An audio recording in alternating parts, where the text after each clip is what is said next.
ఆలుగడ్డ మొలకలు శనగలు మొలకలు క్యారెటు కర్రీ చేస్తున్నాండి మిక్స్డ్ చేసి. ఇక ఫస్ట్ కడాయి పెట్టుకొని నూనె పోసుకొని ఆవాలు జీలకర్ర మిరపకాయలు కరివేపాకు అవన్నీ వేసుకొని పోపు దినుసులు వేసుకొని ఫస్ట్ ఉల్లిగడ్డ వేయించి ఉల్లిగడ్డ తర్వాత మొలకలు వేయించినండి. మొలకల తర్వాత ఆలుగడ్డ వేయించిన తర్వాత క్యారెట్ తురిమి వేసుకుంటున్నాండి. కానీ చపాతీకి కానీ అన్నంలో కూడా బాగుంటుంది. ఇప్పుడు నేను అన్నంలోకి చేస్తున్నాండి. అది క్యారెట్ వేసుకొని తురిమి కలగలుపుతున్నా. పసుపు వేసి కలగలుపుతుండండి. పసుపు ఈ స్పూన్ కారం వేసినండి. తగినంత కారం ఉప్పు. మీరు ఎక్కువ తినాలనుకుంటే ఎక్కువ వేసుకోవచ్చు, తక్కువ తినాలనుకుంటే తక్కువ వేసుకోవచ్చండి. ఇవన్నీ కలగలుపుతండి. నేను అల్లం వెల్లిగడ్డ వేసినండి. టమాటా కూడా వేస్తున్నాండి.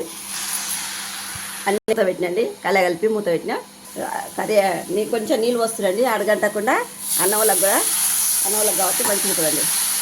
లేకపోతే ఫ్రై అయితే కొంచెం నీళ్ళు కూడా వేద్దు, కలగలుపుకుంటూ ఉండాలి. కర్రీ దగ్గరికి అయిందండి.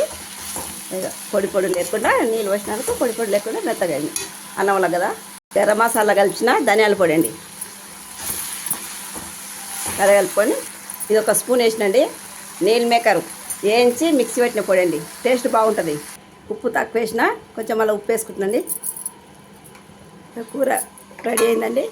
కలర్ఫుల్ బాగుంటుందండి. ఇట్లా టేస్ట్ కూడా బాగుంటుంది. స్టవ్ ఆఫ్ చేస్తున్నా.